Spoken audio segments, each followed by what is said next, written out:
International. Good evening everyone, my name is Benji Tolo Potuaco, your man Hotstar International, Philippines. Alright, Benji, I am Brian. Shake hands, shake hands. How will you handle the pressure? Kasi we have been doing very well sa man Hotstar. Runner-ups yung mga... Runners-up and titles. Yung previous representatives natin. Plus, binigyan ka pa ng additional pressure ni Sir Benina, claiming that you will win. Siguro, gaya lang din po na ginawa ko sa Mr. Revesia. Actually, talaga, 2 days ako hindi makatulog kasi pressure, kabado. Sabi ko nga sa under ko kinakabahan ako. Kasi, big platform siya yung provincial pageant para sa akin. Kasi hindi naman talaga ako nagpa-pageant, school pageant lang. Pero sa tingin ko, in-enjoy ko lang talaga siya throughout sa journey ng Mr. Nuecia. Alam ko maraming pressure, maraming katulad nito, opportunity. So, grab ko lang. Kasi at the end of the day, wala naman din, yung sarili ko lang din yung aangat sa akin, hindi ibang tao. So, I'm proud na sa ngayon, nakikita ko yung resulta, kaya ko naman. And mas gagalingan ko natin to represent Philippines internationally. Thank you and good luck. Sa Man Hotstar, it will happen in Thailand. Meron ka bang mga bagay na inaaral sa Thailand para makuha mo rin loob? Like ginawa ni Jose, parang kinuha niya talaga yung loob, pinag-aaralan mo na ba yung culture ng Thailand? I think isa yun sa dapat kong pag-aralan din kasi as a candidate, kailangan friendly din tayo.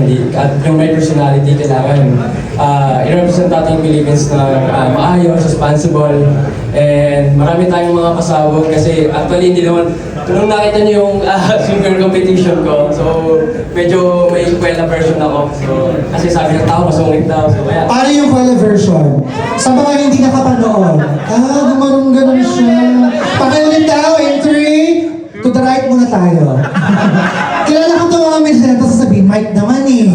Hindi mo ginagaling sa pag-host eh. To the right please, in 3, 2, 1, kwela version, go! Ganun daw. To the center, in 3, 2, 1, go! And to the left, hindi pa tayo tapos, Benji. To the left side, please, in 3, 2, 1, go!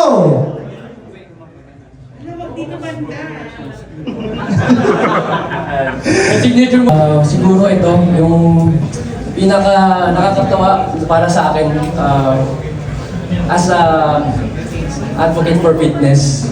Sa sobrang tagal ko na din nagtatrap ng calories, pagkain. So parang may sarili akong calculator sa sisip ko. Once makita ko yung parang Parang pala si Ina Raimundo. Parang makita ko yung chicken breast, sabi ko 100 grams of protein na to. Ay 30 grams of protein na to. Tayo ganun. So parang yun yung parang isa sa interesting na parang para sa akin kakaiba. And especially behind the camera talagang mabait ako actually. Sa tingin kasi ng ibang tao, like serious palagi and masungit. Pero pag nakilala niyo po ako ng mas malalim, mas makikilala niyo po ako ng hindi pala ganyan si Benji, mabait pala, approachable. So tingin kasi ng ibang tao parang gano'n. Pero yun po, but don't worry, mabait po ako, approachable po ako. Parang si Chef Hero, Mami